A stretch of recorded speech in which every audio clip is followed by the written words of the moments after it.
नमस्कार। प्रादेशिक समाचार दर्शन के इस अंक में आप सभी का स्वागत है।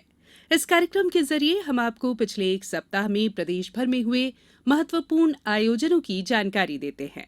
आइए इस अंक की शुरुआत करते हैं। प्रदेश में विद्यालयीन शिक्षा का स्तर बेहतर बनाने के लिए लगातार प्रयास जारी है। इसी कड़ी में राज्य सरकार ने सभी जिलों में वैश्विक स्तर पर प्रयोग किए जाने वाले शिक्षा संसाधनों से युक्त विद्यालय विकसित करने का फैसला किया है।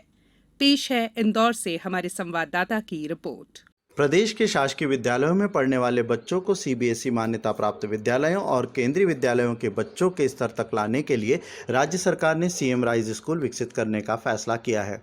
राज्य सरकार प्रत्येक विद्यालय पर 20 करोड़ रुपए से अधिक की राशि खर्च कर इनमें अत्याधुनिक सुविधाएं विकसित करेंगी। ये विद्यालय 4 स्तर संकुल से नीचे, संकुल, ब्लॉक और जिला स्तर पर तैयार किए जा रहे हैं। प्रदेश भर में कुल 9,200 सीएम राइज स्कूल खोलने की योजना है।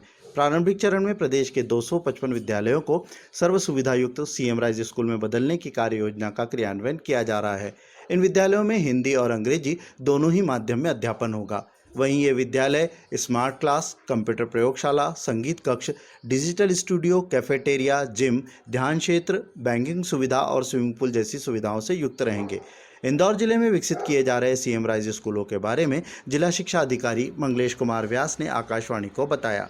नर्सरी से लेकर कक्षा 12वीं तक के समग्र एकीकृत विद्यालय संचालित कर बच्चों की ट्रांजिशन दर को बढ़ाना व ड्रॉप आउट दर को कम करने में सीएम राइज विद्यालय मील का पत्थर साबित होंगे।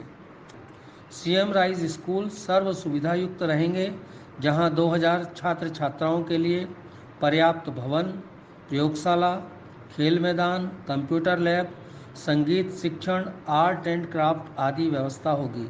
छात्रों के लिए परिवहन व्यवस्था भी कराई जाएगी। योजना अंतर्गत इंदौर जिले में आगामी वर्षों में कुल 118 सीएम राइज स्कूल विकसित किए जाएंगे। विकासखंड स्तर पर संचालित मॉडल स्कूल सहित प्रथम चरण में जिले के 11 विद्यालयों का चयन सीएम राइज स्कूल के रूप में हुआ है। इन विद्यालयों में अधोसंरचना विकास का कार्य प्रारंभ हो गया है। प्रदेश सरकार ने वर्ष 2023 तक इन सभी विद्यालयों को विकसित करने का फैसला किया है। इस सत्र के लिए 1 अप्रैल से इन विद्यालयों में प्रवेश की प्रक्रिया भी शुरू कर दी गई है। विद्यार्थी स्कूल शिक्षा विभाग के पोर्टल पर ऑनलाइन आवेदन कर सकते हैं। उम्मीद है सीएम राइज विद्यालय प्रदेश में विद्यालयीन शिक्षा का स्तर सुधारने और विद्यार्थियों का आत्मविश्वास बढ़ाने में मील का पत्थर साबित होंगे। प्रादेशिक समाचार दर्शन के लिए इंदौर से मैं मनिंद्र कुमार दुबे। डिंडौरी में समर्थन मूल्य पर गेहूं खरीदी के लिए 25 केंद्र बनाए गए हैं। और जानकारी हमारे संवाददाता से। खरीदी के पूर्व सभी केंद्रों में आवश्यक तैयारियां कर ली गई हैं। पंजीकृत किसानों को एसएमएस के माध्यम से सूचना दे उन्हें उपज खरीदी के लिए समय दिया जाएगा, ताकि खरीदी केंद्रों में किसानों को परेशान न होना पड़े। जिला आपूर्ति अधिकारी आरएम सिंह ने बताया कि सभी खरीदी केंद्रों में खरीदी के लिए आवश्यक व्यवस्थाएं कर दी गई हैं। पर्याप्त मात्रा में बारदाने की उपलब्धता के साथ ही किसानों की सुविधाओं का ध्यान रखा जाएगा। प्रादेशिक समाचार दर्शन के लिए डिंडौरी से लक्ष्मी नारायण अवधिया। ग्रामीणों की समस्याओं का निराकरण करने के लिए हरदा प्रशासन ने एक अनूठी पहल शुरू की है। इसी के बारे में विस्तार से बता रहे हैं हमारे हरदा संवाददाता। हरदा जिले में सभी ग्राम पंचायतों में हमने एक शिकायत पंजी रखवाई है, ताकि गांव वाले अपनी समस्याओं के बारे में उस शिकायत रजिस्टर में नोट करा सकें। संबंधित ग्राम पंचायत सचिव, रोजगार सहायक और पटवारी उन रजिस्टर का नियमित रूप से अवलोकन करते हैं और उनका निराकरण समय पे करते हैं।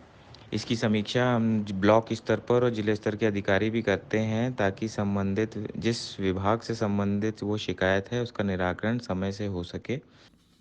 कोरोना से बचाव के लिए 12 से 14 वर्ष की आयु के बच्चों के लिए शुरू हुए वैक्सीनेशन अभियान में दमोह जिले के बच्चों ने भी बढ़ चढ़कर भाग लिया।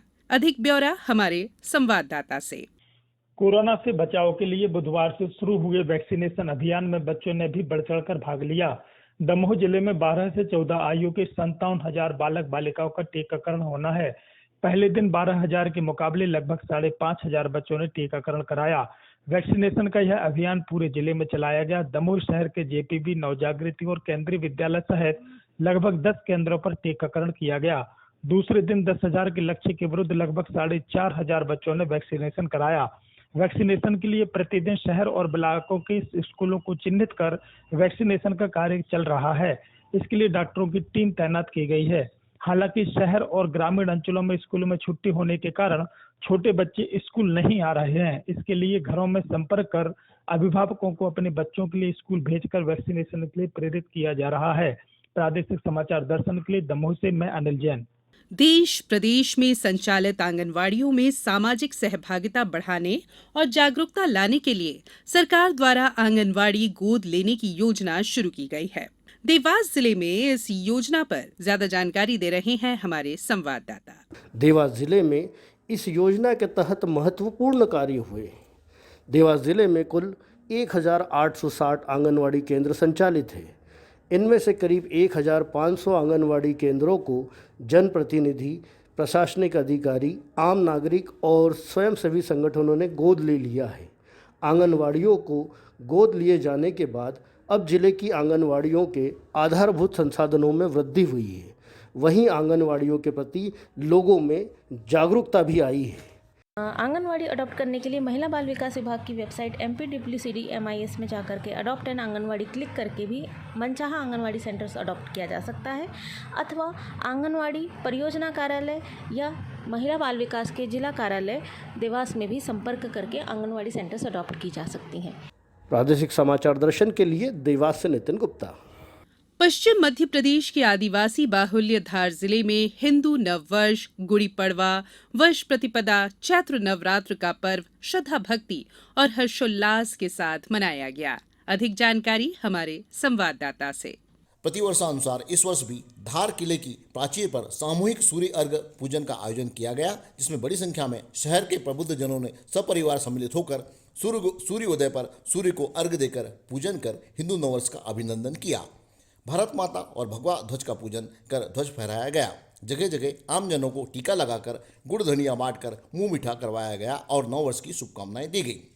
गढ़कालिका मंदिर, अमझेरा के अमका झमका मंदिर सहित अनेक माता मंदिरों में श्रद्धालुओं की भारी भीड़ उमड़ रही है। वहीं धार जिला मुख्यालय सहित जिले के सभी गायत्री शक्तिपीठों में साधना, आराधना, जप तप व हवन पूजन का दौर जारी है। प्रादेशिक समाचार दर्शन के लिए धार से मैं सुनील सचान। रबी विपणन वर्ष 2022-23 के अंतर्गत समर्थन मूल्य पर गेहूं उपार्जन के लिए गुना जिले में 56 उपार्जन केंद्रों का निर्धारण किया गया है। ज्यादा जानकारी के साथ जुड़ गए हैं हमारे गुना संवाददाता, जिसमें गुना ब्लॉक में 11 उपार्जन केंद्र, बमोरी ब्लॉक में 15, आरोन ब्लॉक में 10, राघोगढ़ में 5, मधुसूदनगढ़ ब्लॉक में 7, चाचौड़ा में 4 और कुमराज ब्लॉक में 4 उपार्जन केंद्रों का निर्धारण किया गया है, जिनमें समर्थन मूल्य पर गेहूं उपार्जन का कार्य कल 4 अप्रैल से 16 मई 2022 तक किया जाएगा। जिला प्रशासन द्वारा सभी समितियों को आवश्यक सुविधाएं जैसे कंप्यूटर ऑपरेटर, कंप्यूटर हार्डवेयर, तौल कांटा मशीन, सिलाई मशीन, तिरपाल, हम्माल सहित सभी आवश्यक सुविधाएं उपलब्ध करा दी गई हैं। इन समितियों के लिए किसान अपनी slot booking, computer link, mobile app, kiosk centre में समिति का नाम प्रदर्शित होने पर एक बार समिति का चयन कर सकते हैं। प्रादेशिक समाचार दर्शन के लिए गुना जिले से रोहित गोस्वामी। हाल ही में महामहिम राज्यपाल मंगूभाई पटेल की अध्यक्षता में राजा मानसिंह तोमर संगीत और कला विश्वविद्यालय ग्वालियर का दीक्षांत समारोह आयोजित किया गया। इसी पर अधिक जानकारी के साथ जुड़ गए हैं हमारे ग्वालियर संवाददाता। इस अवसर पर केंद्रीय कृषि एवं किसान कल्याण मंत्री नरेंद्र सिंह तोमर मुख्य अतिथि और प्रदेश की पर्यटन एवं संस्कृति मंत्री सुश्री उषा ठाकुर विशिष्ट अतिथि के रूप में उपस्थित थीं।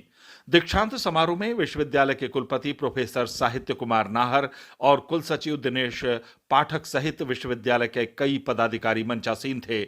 दीक्षांत समारोह में राजा मानसिंह तोमर संगीत एवं कला विश्वविद्यालय के शिक्षा सत्र 2018-19 एवं 2019-20 के 49 विद्यार्थियों को स्वर्ण पदक और 15 शोध छात्र छात्राओं को शोध उपाधियां प्रदान की गईं। राज्यपाल एवं कुलाधिपति मंगूभाई पटेल ने स्वर्ण पदक और शोध उपाधियां प्राप्त करने वाले सभी विद्यार्थियों को बधाई एवं शुभकामनाएं देते हुए कहा कि जीवन को लयबद्ध और सुसंस्कृत बनाने के लिए कलाएं बहुत जरूरी हैं। राष्ट्र और समाज की संस्कृति के निर्माण में कलाओं की भूमिका महत्वपूर्ण है। कलाएं जीवन को लयबद्ध और सुसंस्कृत बनाने के लिए बहुत जरूरी है। हमें गर्व है कि हमारा देश कलाओं की दृष्टि से विविधताओं में एकता का अद्भुत स्वरूप प्रस्तुत करता है। हमारी कलाएं हमारी सांस्कृतिक मान्यताओं से गहरी जुड़ी है। तो सभी को बहुत बहुत बधाई देते हुए मेरी बात मैं पूरी करता हूँ। आभार। भारत माता की जय। समारोह में अतिथियों ने राजा मान सिंह तोमर संगीत एवं कला विश्वविद्यालय की स्मारिका का विमोचन भी किया। प्रादेशिक समाचार दर्शन के लिए ग्वालियर से नवीन श्रीवास्तव। नर्मदापुरम में जीवनदायिनी नर्मदा जल में फैली अजोला का उपयोग अब जैविक खाद बनाने के लिए किया जाएगा। प्रशासन ने इस दिशा में कवायद शुरू कर दी है। नगरपालिका नर्मदा जल से निकलने वाली अजोला वनस्पति का एकत्रीकरण कराकर शहर के विभिन्न क्षेत्रों में बनाए गए पिट में भरवा रहे हैं, जिसके बाद खाद बनाने की प्रक्रिया शुरू कर दी जाएगी। ये खाद किसानों के लिए बेहतर साबित होगी। और ब्यौरा दे रहे हैं हमारे नर्मदापुरम संवाददाता तनुज तिवारी। नर्मदापुरम में अजोला से बनने वाली खाद को नगरपालिका का अमला किसानों को शुल्क के साथ विक्रय करेगा। अजोला के जरिए नगरपालिका की आय में वृद्धि भी हो सकेगी, साथ ही जैविक खाद के लिए किसानों को परेशान नहीं होना पड़ेगा। नर्मदा जल में तेजी से बढ़ रही अजोला दरअसल एक जैव उर्वरक है जो फसलों के लिए बहुत उपयोगी है, खास तौर पर धान के लिए। इसलिए जिला प्रशासन ने इसे गंभीरता से लिया और अजोला वनस्पति का उपयोग जैविक खाद के रूप में कराने का निर्णय लिया। कलेक्टर नीरज सिंह ने अजोला से खाद बनाने के लिए सभी प्रयासों को करने के लिए निर्देश जारी कर दिए हैं। कृषि अनुसंधान केंद्र के वरिष्ठ वैज्ञानिक विजेश नामदेव ने बताया कि अजोला वनस्पति से जो जैविक खाद तैयार होगी वह बहुत बेहतर रहेगी। बहरहाल प्रशासन स्तर पर अजोला जैविक खाद तैयार कराने के लिए जिले के अनेक स्थानों पर पिट तैयार किए गए हैं।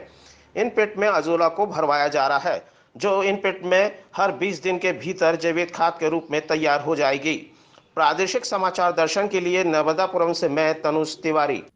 प्रादेशिक समाचार दर्शन के इस अंक में फिलहाल इतना ही। अगले सप्ताह फिर आपसे मुलाकात होगी। तब तक के लिए नमस्कार।